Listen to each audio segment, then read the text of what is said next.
Mångfald och inkludering har länge stått högt på vår agenda och då var det självklart för oss att bli medlemmar i Diversity Charter. Nordeas medlemskap i Diversity Charter Sweden bidrar till en mer välkomnande arbetsplats. Vi är med i Diversity Charter för att mångfald och inkludering är en viktig fråga för DNB Group.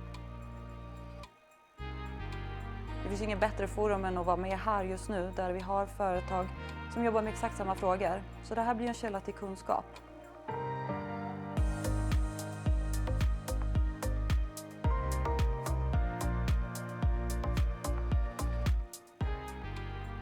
Den stora nyttan är förstås att träffa andra som också jobbar med de här frågorna. Och just lära och diskutera och få lite nya perspektiv.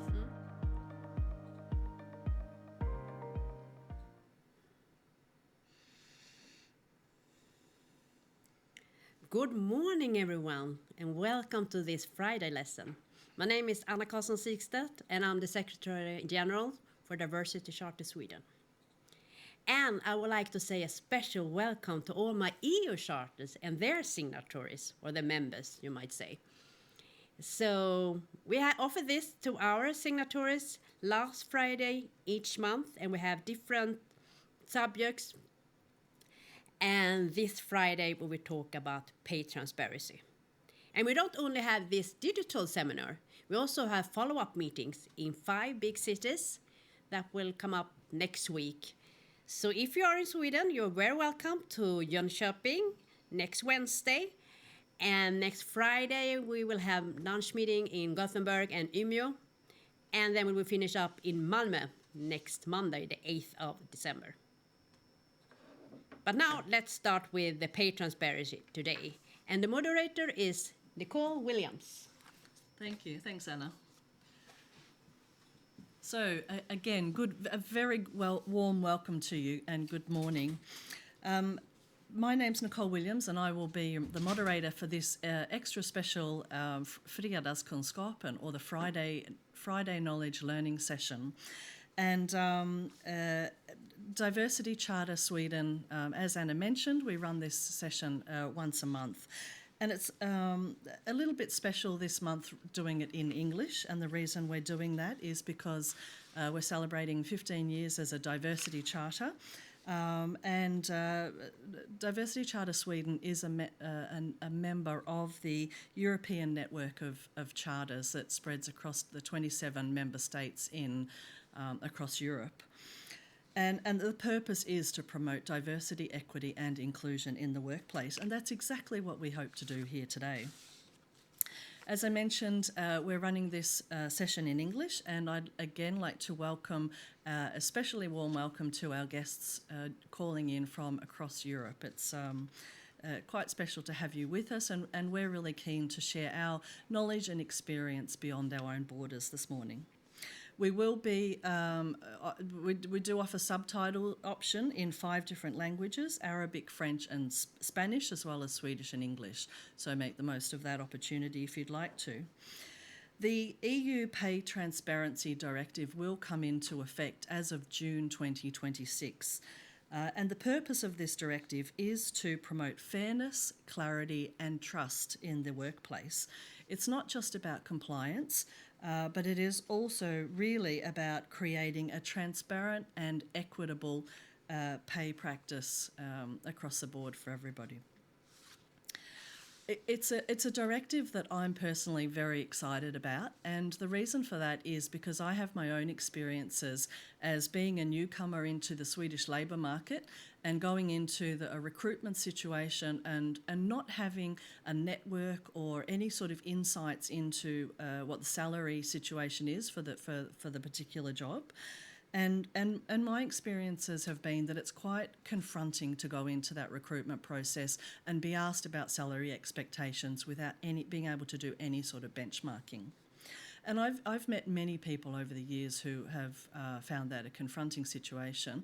And I think this directive offers some relief to be able to go into that recruitment situation and know what the parameters are. So I really do welcome this directive.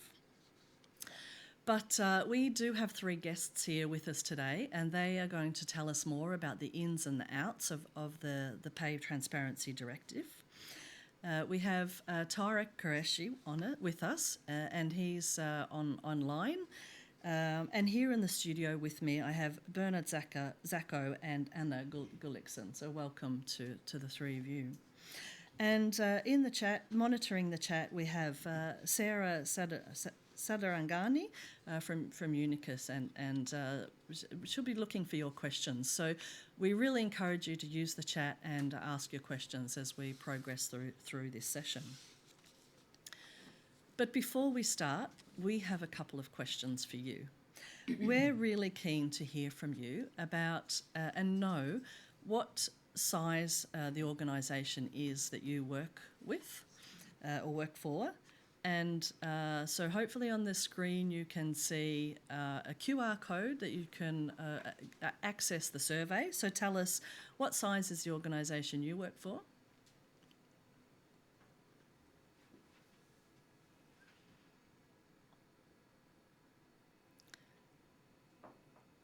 So just give you a minute to access that survey.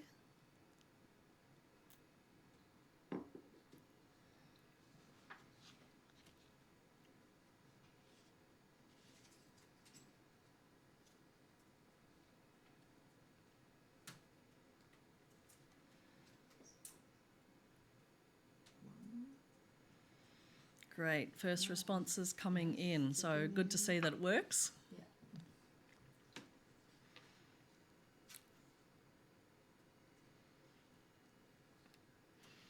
So dominating here we see the 2 extremes, either the smaller companies or the larger companies are ahead there.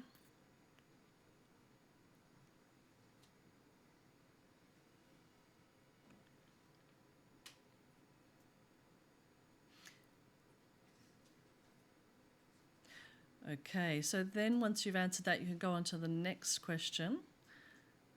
And that tells us, does your organisation have a job architecture in place? And we see a strong result there for yes.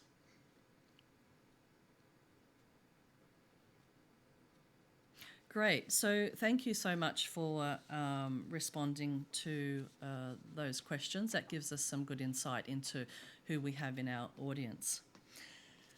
But without further ado, we will move on to our first guest, and we have Bernhard Zacco from KPMG Sweden. Bernhard is a senior manager at KPMG Sweden's People and Change practice. Bernhard, what can you tell us about the legal requirements that for this pay transparency, risk management, and what practical guidance do you have for us? Thank you so much, Nicole, and good morning, everyone. I'm very pleased to be here today as part of KPMG's People and Change practice. Of course, we are advising some of the larger firms across Europe in how they will manage and how they will prepare for this question. I've been thinking quite a bit about this during the last year. We know that we're getting now into that phase where many companies are beginning to question, are we going to be ready? And I think the question we just saw the answers to, that only half are certain that they have a job architecture, some are working on it, a lot of people are still not sure. I think that's a very good summary of where we can see that most people are at. And I would like to begin just with a brief overview of what is the state on a country level, and then I will talk a bit about what are companies doing and how can you advise your company to go through to make sure that you're ready. But for me personally, I think I'm here also today because just as you said, Nicole, I think this question in the beginning or in the fundament is about if we want people to really make a difference in their companies and really go into work making 100% effort, they need to know that the game is fair, that the rules are set so that we can all play on a level playing field. Because if you don't know when you go to your work in the morning and you don't know, is it so, then I think you will wonder, should I bring my fullest self?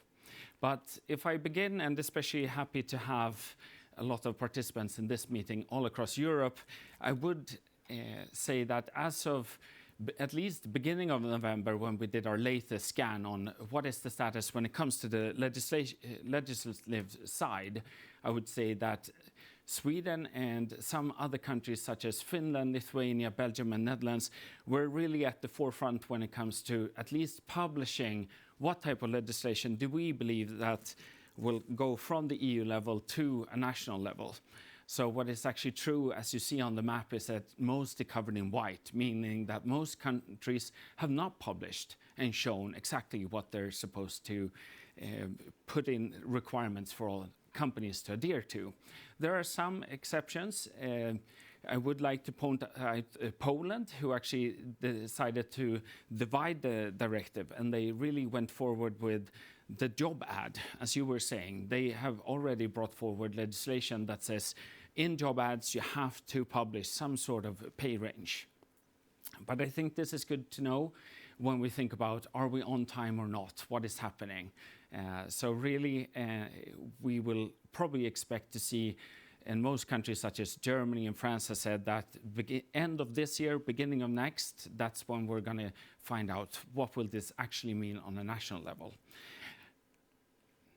But if I move from the country level and go into how are companies preparing themselves, we do our yearly reward survey where we ask at least 100 companies to tell us about their plans and what they see in the horizon. And some figures that I think have an impact today is, do they publish pay scales today? And starting with the top figure, we can see that most companies actually don't have this practice today. So for them, this will be quite a big change, especially also that only about a fifth are right now thinking about doing this upfront. And I think this will be one of the big discussion as we move forward.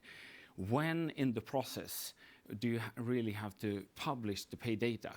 The directive says that it has to be published before you do the final negotiation. It's not a requirement to do in the job ad, but you will definitely see across Europe that different countries do it differently, and hopefully we can shift the norm, I think, to bring that data to the right time.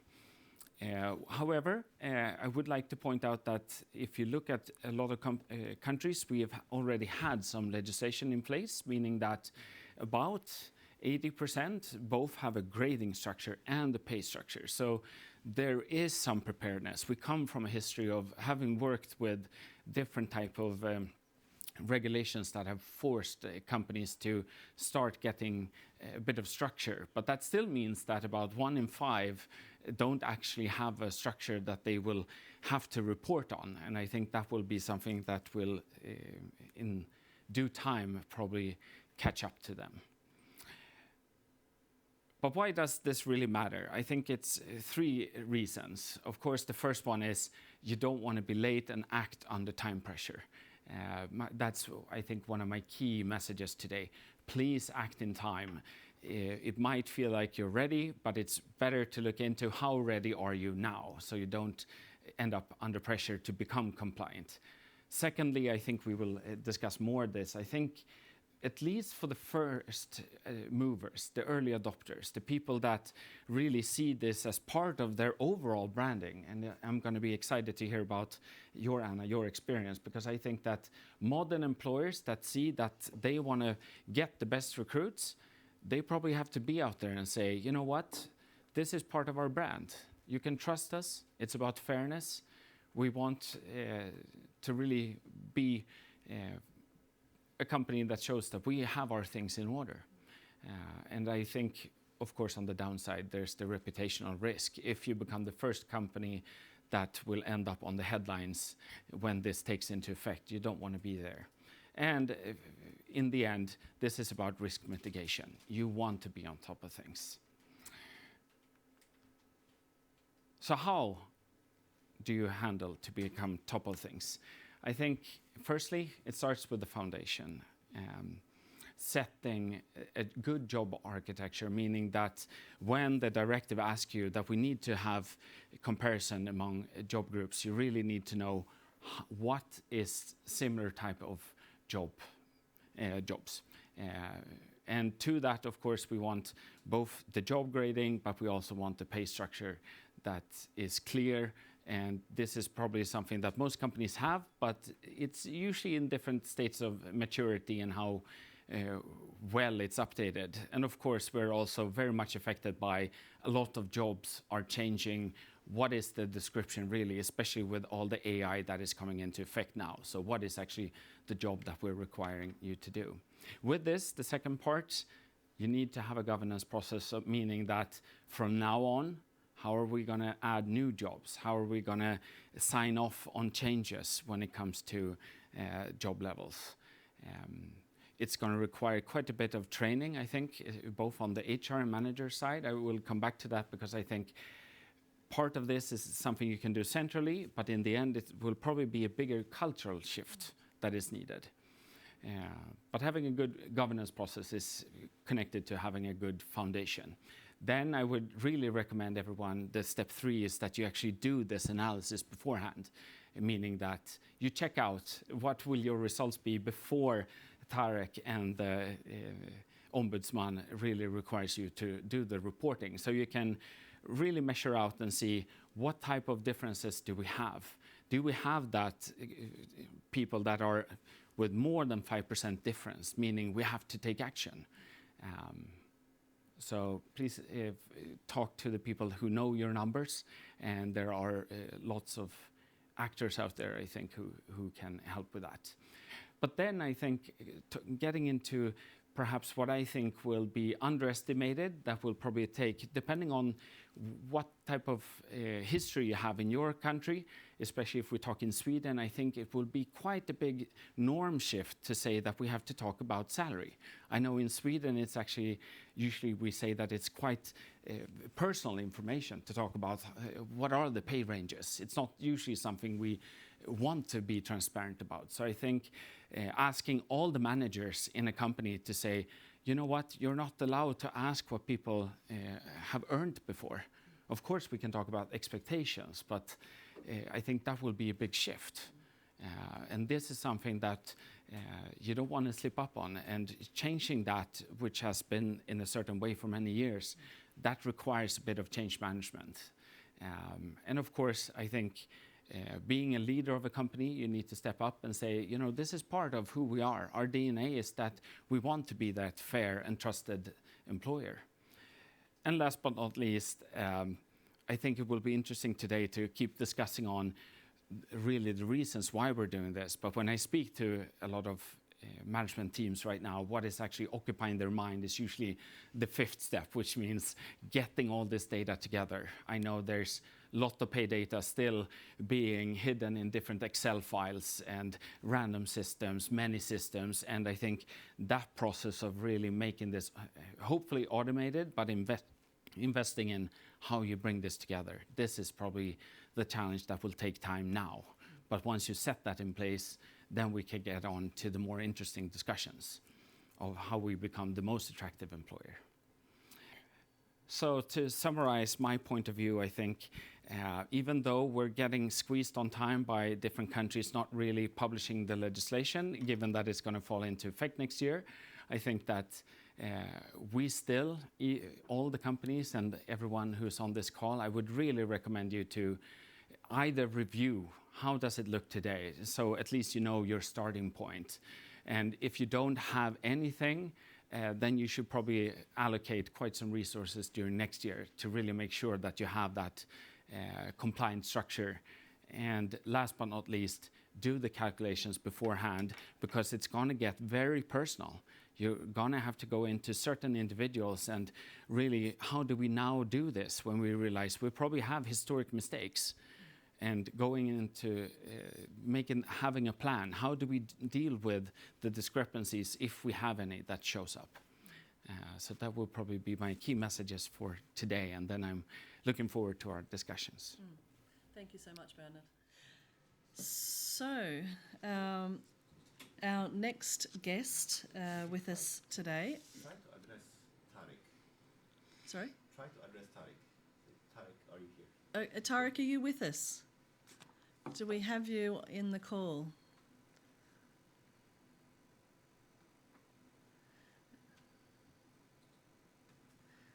Let's just give Tarek a minute and see if we can bring him in. Things. Anna will be next. Okay. Sorry. You know how it is with technical difficulties. We've all been there. It's Murphy's Law. So on that note, our next guest today will be Anna Gulliksen. Anna is Global Head of Talent Acquisition and Employer Brand at Tietoevry. Anna, tell us, what is Tietoevry's experience with the Pay Directive, and how have you prepared for this change, and what advice do you have for us? Yes, where are we in this journey? So I think I maybe start with who we are as a company. And we are actually now Tieto. We changed name this Monday or Tuesday. So we are Tieto, making it easier to pronounce. So we are a leading technology company, quite strong Nordic heritage, but operating globally. We have around 15,000 employees worldwide, by, I would say, the majority in the Nordics and also in EU and India. But we are operating on a global scale. And for us, it's also, I think it's important to mention then that what drives us is about purposeful technology, and also we are talking about reinventing the world for good. And that also means that we need to work according to our values that are openness, trust, and diversity. So this is also a bit embedded in how we are operating when we talk, and especially, so this comes quite nice in hand, even though it is a bit tricky. But I think, as Bernhard said, I think what is important, and it was also, in a way, good to see that 45 already have a good job architecture, but a bit worrying to see that it was like 10% that have not yet started, and maybe 20 that were not sure. And I think if you are about to start somewhere, you need to start with a job architecture, because that is the foundation for doing all these types, all the different steps. Because if you're talking about having a good job architecture or a good job structure, it's also about having effective reward management. It's about job benchmark, the salary structure development, career progression, organizational design, and also promote decisions. And it also, I think, and you were also touching about that, it's also about promoting fairness, equality, and transparency, that we are operating in the same way, so to say. And we have an HMS system, like most of the company. We have one of the larger players. And we also have a job structure that is consistent across all countries and businesses, and it's also unique to our company. And the main element when creating this job structure is to have the job family group. Then you have the job family, say that you have the job family group could be technology or technology development, and then below that the job family could be software developer. And then they have the job profile, and that could be, or you can have the technology group, and then you have the job profile as a software developer, and then you have the grade indicating which level you are. So you can have a software developer grade 10, and then you have a description what is required, and then you have a job grade 11. So you have all the different gradings. And then working with standardized job descriptions and profiles. So this is a way of how to set the foundation, because this is also, if you don't have a proper job architecture, how can you then ensure that you have a good pay equity analysis? Because what are you analyzing, so to say? And the pay equity it's also important, because it also gives a commitment to how we are working with our values and how they are anchored in the way we are operating and in the way we are working, and also have a good compensation practice. And it's also an investment for us to ensure that we could attract talents for future growth. And I think also, and you also touch about that, why is this pay equity so important? And I think you have the legal compliance now, sure, when the directive comes. But it's also about talent attraction and retention. It's about ensuring that you get the right talents, that you also have a diverse workforce, because we all know that talent is not within an education or religion or sex. I mean, talent is diverse. So we need to ensure that we also attract a diverse workforce, and having also a sound salary pay legislation also, of course, provides that. And it's also about culture and engagement, making sure that we also that we are promoting people, that we have an open on how we are setting salaries and what are the criterias. And that also goes to the brand reputation, of course, to that we have a company where we are also, that are inclusive, also when it comes to salary ranges. And it's also about risk mitigation, and of course, and also about performance, because that is also something how to develop and how to grow within our organization. And if you look at what we have done at Tieto, is that we have the legislation. The first external reporting was completed now in 2025, and now we are also looking forward for the Pay Transparency Directive. That is to be in place in June 26, and then also first reporting will be in 27. And then, and you also mentioned that, I think if you look into Tietoevry, Norway will most likely mirror Europe, and I think it's because it's also now a discussion on when we are looking into this for us as a global company, should we have the same practices cross countries, or will there be variations? And I think also for both for the government, we will try to keep it as clear and as strict as possible, and probably we will follow the Nordics, since here is where we also have most of the legislations. And then we did the global pay equity analysis, and we did that during this year, and we have also this adjusted gender pay gap below 5%. So that is also something that we are really looking into now. Are there any unexplained pay gaps? So that is also, and we have identified, and we're also putting up actions on that, and also identify that, and that will also be the input to the salary review process moving forward. And now then moving forward, also to do this pay equity analysis that we are doing, and also to secure that we are ready when it comes to the pay equity. Because I think you talk a lot about the pay transparency, but in order to talk about that, we need to have the pay equity part in place, and also the actions for that. And just to give us a very brief short, and I will also say that I am not a reward specialist, but I will try to explain it as easy as possible. But when we talk about the pay equity, we're talking about that we are talking about the raw gender pay gap, and the raw gender pay gap is the difference between the men and the women, and that could, in this example, it could also be a difference between 100,000 for men and average women 80. So then you have 20. That is a difference, and that is the raw pay gap. And then you have the explained pay gap, and the explained pay gap, that could be that in a company where you see this difference, that could be so that on average men are in the differs in job roles, in job grades, etc. So that is also the reason why there is a difference, explained pay gap. But then you have the adjusted pay gap, and that is the gap that cannot be explained and is maybe due to pay inequities. So that is the unexplained, the gap you can, and that could be that two people are doing the same job, they have the same level of experience, they might have the same anciennity. So there, and if there is a pay gap, that is when we're talking about the unexplained gap and the adjusted pay gap. And that should be, according to the legislation, below 5%.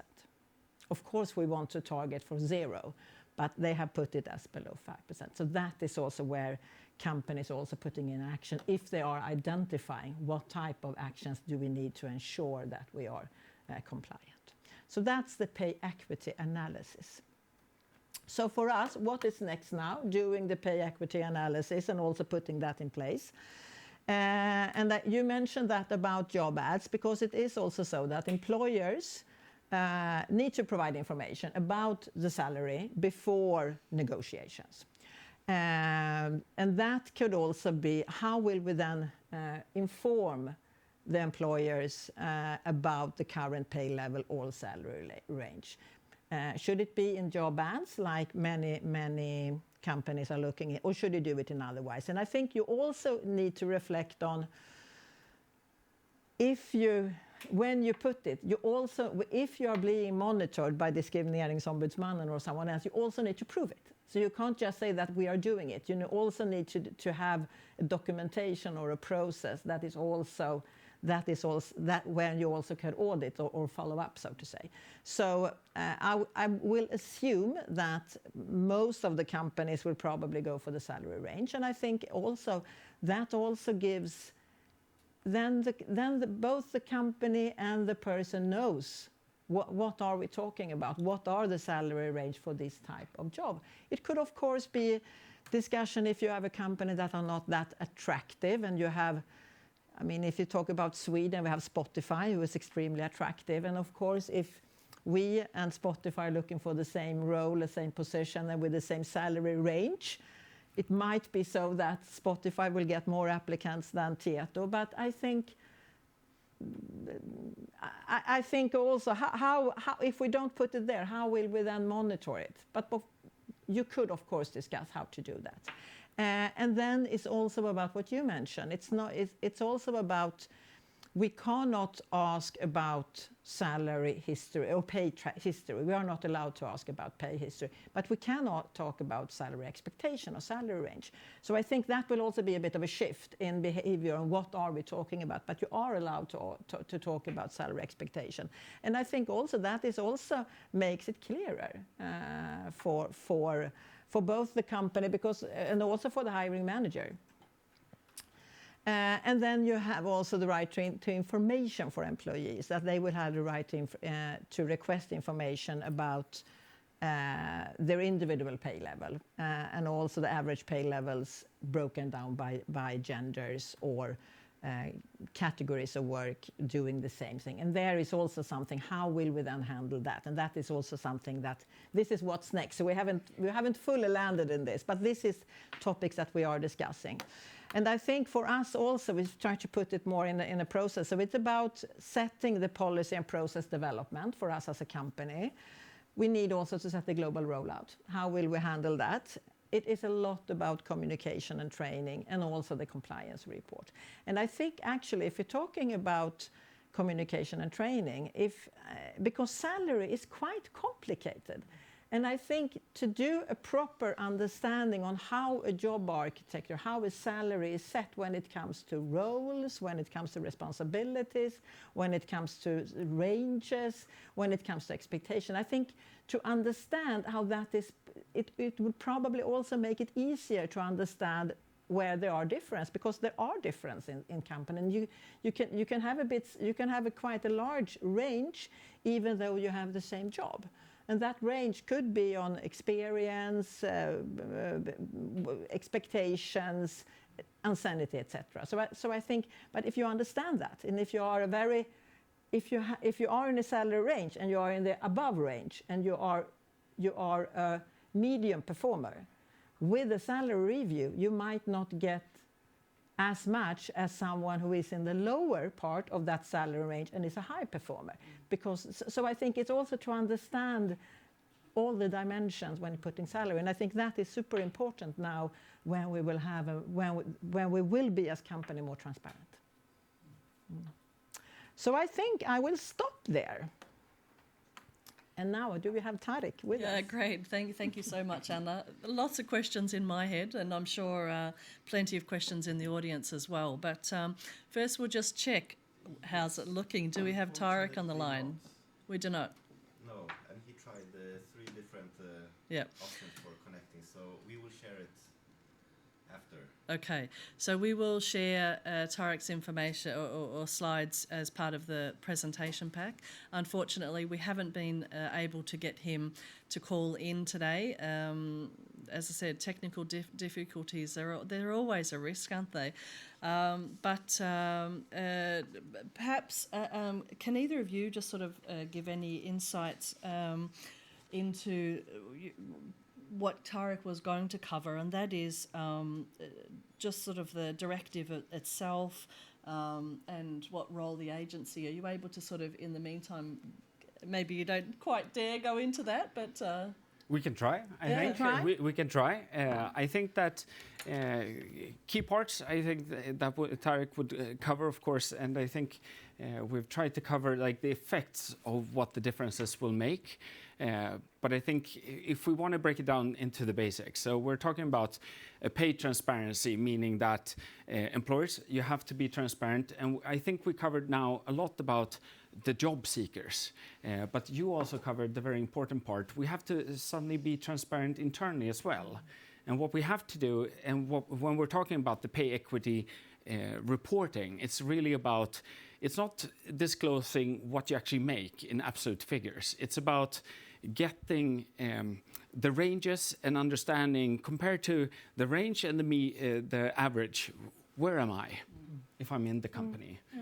So I think that's two parts which are key to highlight. And then I would also like to mention that Diskrimineringsombudsmannen will actually require all the companies to provide them with this type of reporting. So I think we've gotten accustomed to a bit more ESG reporting, and I definitely, in my mind, this goes into the S, the social part of the reporting. I know all the bigger companies I'm speaking to are thinking about publishing this, of course, in their annual reporting, but actually there will be a demand from the EU that you will have to send in your reports, and they will actually be then for the public. You will be able to ask for them and search them, and that means that when we come to the transparency, it's not only you have to be transparent to the market, but you actually have to be transparent to the government, and they will follow up. And if you're not compliant, you actually get, with the 5% that we're talking to, you will get 6 months to address that in a structured manner. And if you can't really do that with a good response, then there's actually and I think Tarek would probably cover all the legal clauses, but there is risk for actually for a fee from their side. So I think this will also put some force or heaviness behind this. Right. Would you like to add something? No, but I think also, and I also talked to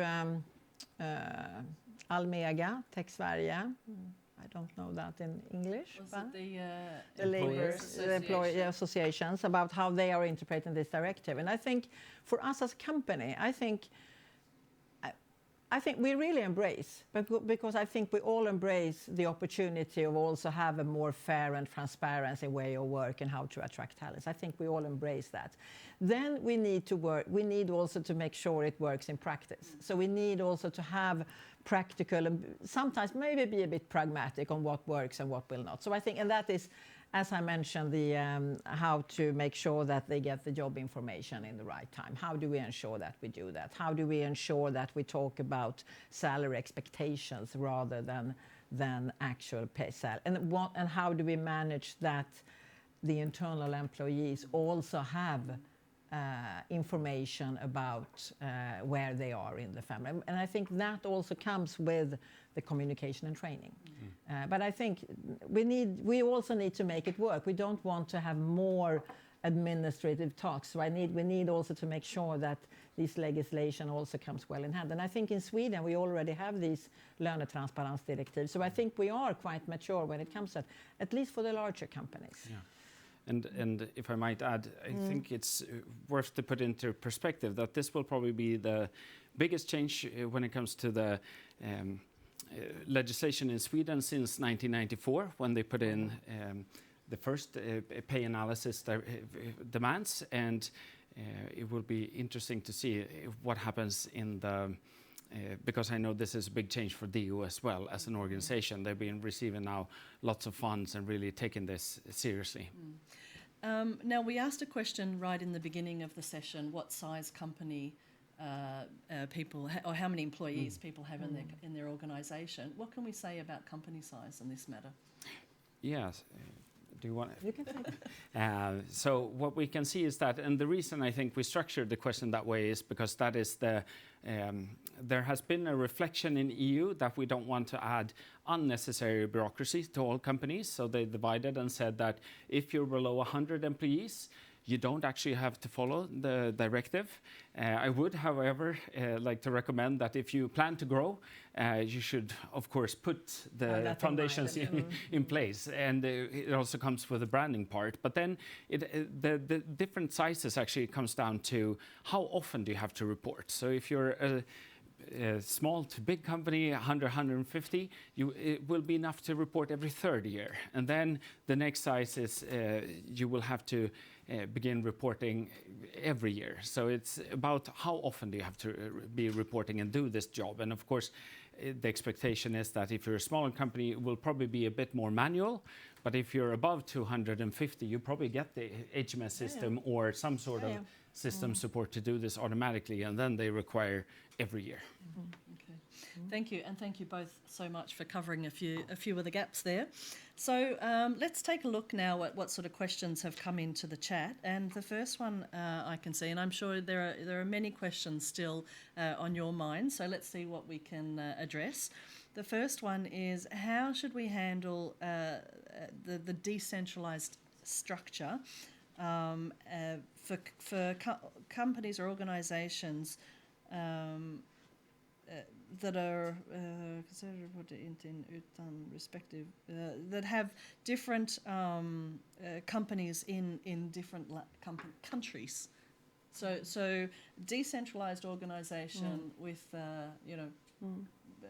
daughter companies dotted around in other places. How have you been thinking? You're a global company. Yeah, we are a global company, but we also have a global HMS. And I would say that we have actually merged 3 or 4 companies last year. So we are merging gradually to that. So I think it is a challenge to have. And probably you need to find the guidelines. I think the most, you need, as said, you need to have a job architecture, but you also need to have the technology in place. Because that also goes to the compliance and the follow-up and the monitoring and so forth. So I would recommend to try to have it as global, or as when I say global, maybe Europe, because this goes with, we are still talking about EU here. So I think that is, and if it's not, you need then to set the structure that also enables, because you will report on a country level, of course, but it will probably be more administrative heavy to do that in each and every country. But that is probably the way if you have that type of system. But I would recommend to try to keep it as European as possible. But it's hard. Yeah. Okay, thank you. Employees will have the right to receive information for average pay of men and women on the same or similar position in the company. What about situations where we have very few people on the same pay grade or in the same job family? Say, for example, we have one finance director, a man, and one woman. In this case, we can't provide information to the employees about the average pay because it's personal information. How do we handle that situation? GDPR is stronger. Of course, I think this would be very interesting to have Tarek in the room. I think it will come down to what actually will happen now when it comes to the definition of what is similar type of jobs. Because even though you have your job families in one sense, there might be a discussion on what are other topics that you would have to do. But of course, I think in the individual case, it's going to be difficult when we get to so small numbers that it's not comparable. So I think I'm not probably going to go into detail into that one example, but it's probably going to showcase that for individual companies, they will have to face like, what actually do we group to make this meaningful? But there still has to be some sort of response to the employee who is asking, how am I, where am I? Thank you. Yeah, thanks. Another question, how can organisations manage the risk of resentment that may arise when increased pay transparency reveals existing disparities? That's a good one.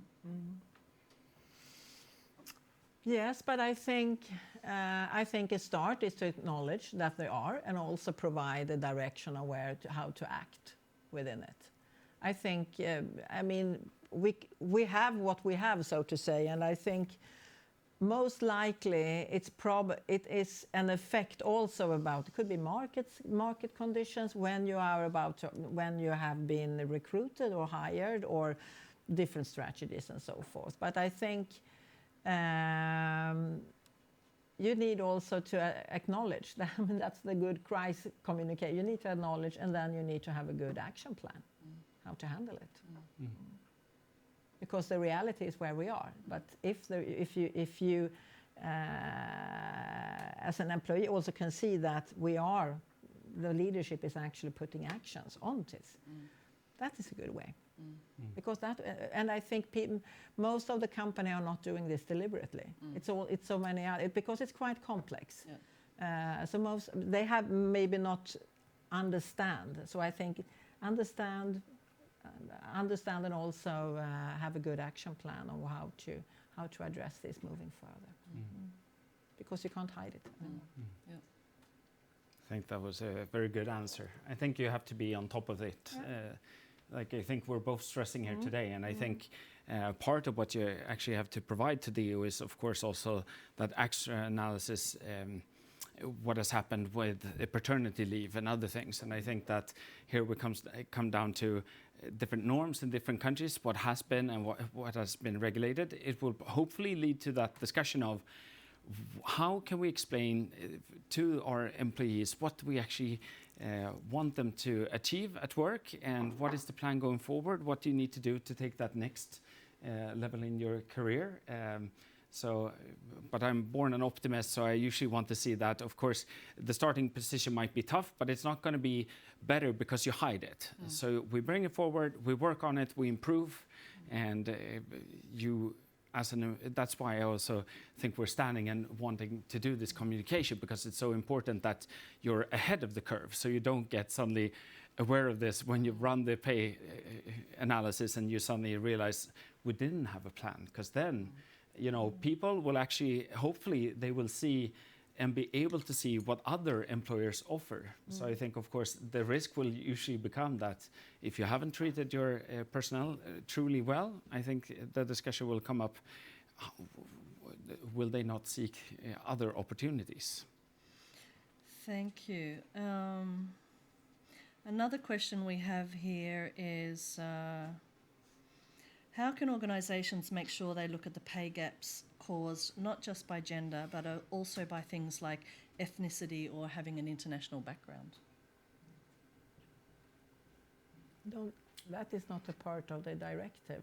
I'm not saying that it's not important, but here it's not a part of the directive as I am. Now we would like to have DO here. No, but it's only men and women that is by legally required. Of course, you can try and think, but I would say that how you do your analysis of different pay, I think it's a bigger question than for this legislation. I think, of course, we have a movement that we already have the what's the English word? Discriminating. So we already have laws in place that is discrimination. Yeah.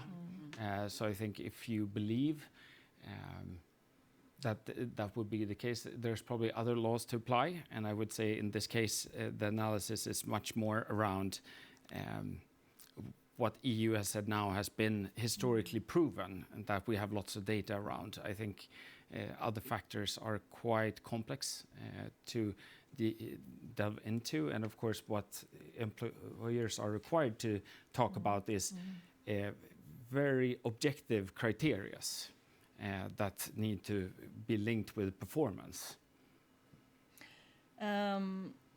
So I have an interesting question here, and that is, does the directive mean that employers must correct salary differences, the unexplainable salary differences, even for existing employees?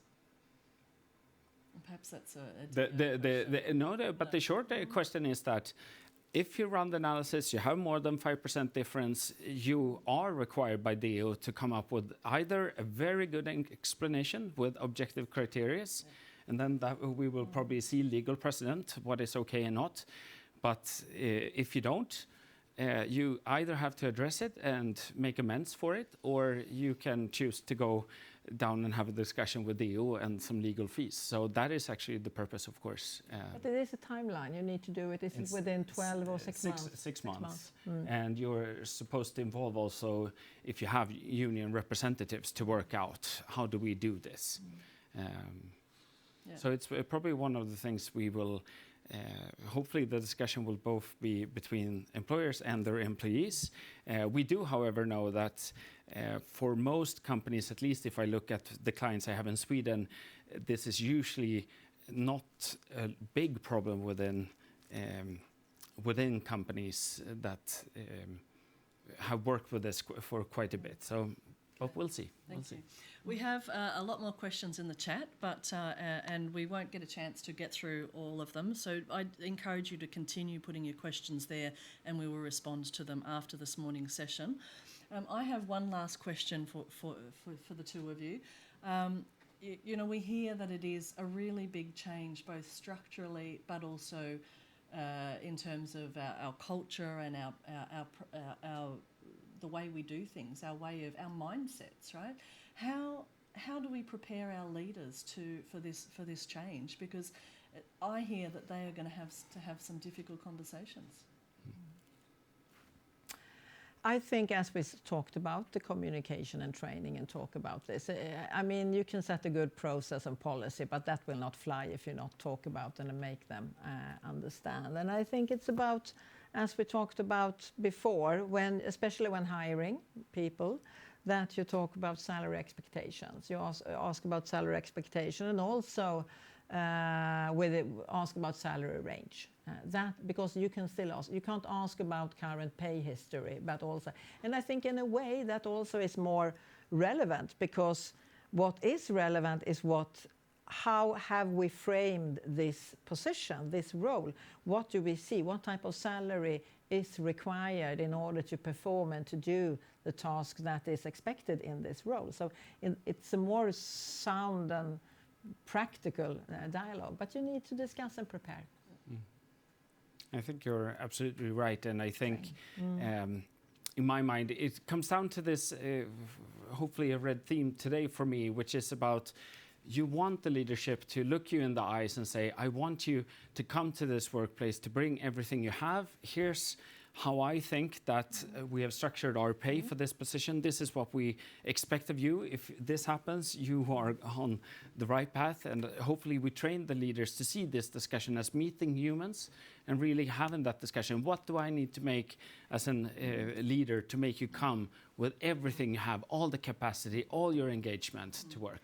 I have one practical thing, and I think especially a couple of years ago when the market was more heated in tech, I think if you take an architect, for example, we have quite a bit of a challenge to hire the architect. And say that you have an architect, you have job grade 12, you have a salary range between 50 to 60 or something, and you can't find one, but you find a more junior one.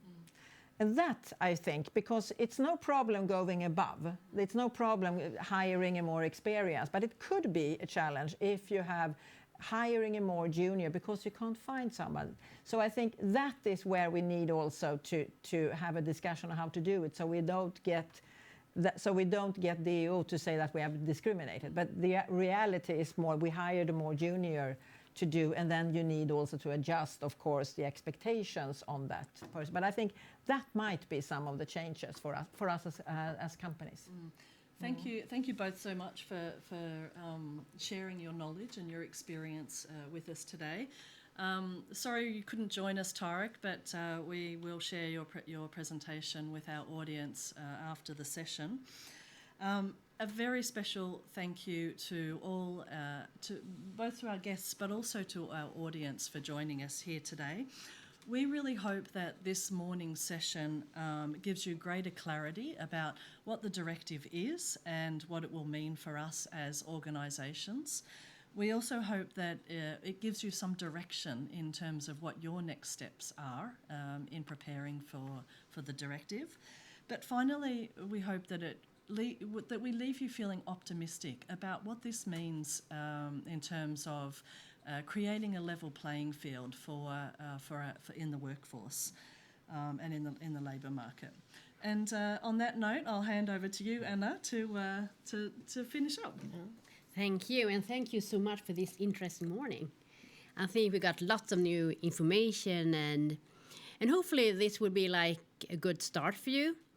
And this morning, as I said, is very special to me because I think we have at least 16 countries that have signed in for this event. So now we can just spread it all over Europe. And for you who are, as I said, in Sweden, you will meet, especially for the one who are in Stockholm, you will meet these guys on Monday when we have this Friday member meeting in the afternoon. Unfortunately, it's already fully booked, so you won't be able to join that one. But then you can come to us in Jönköping. I will be there on next Wednesday for member lunch, or you could come to Umeå or Gothenburg next Friday. There you will be you don't only get a lunch, you also get a cake. Since we are celebrating the 50th anniversary, I forgot to say that at the beginning. So each member meeting this month or next month, you will get lunch and a cake. And I think that is something special. Or you can also meet us in Malmö next Monday, but that will be in the afternoon. So you have many opportunities to continue to get more knowledge, to exchange experiences from different signatories, which I think is a really good second step. So this will be the first step, and then you get the second step. So for now, I will just wish you a very good Friday and a good weekend. See you in January. Bye-bye. Bye.